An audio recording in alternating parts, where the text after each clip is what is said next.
So meron nga po ako dito nadaanan pong isang terror dog po, nakalagay po siya sa, nakatali po siya sa poste. Siguro ay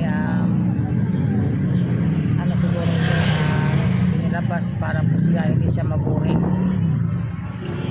So binigyan ko nga siya dyan ng dog food po, no, pero hindi po siya agad-agad mo nang kumain at medyo lumayo nga po ng konti. So inilapit ko nga agad yung dog food at saka yung tubig. Ayan nga po, yung tubig ay dog food ay ginain na po niya, no. So pinanong kumuha muna sa ng tubig kasi nga sobrang uhaw siya. So nakadalawang baso na po siya na tubig.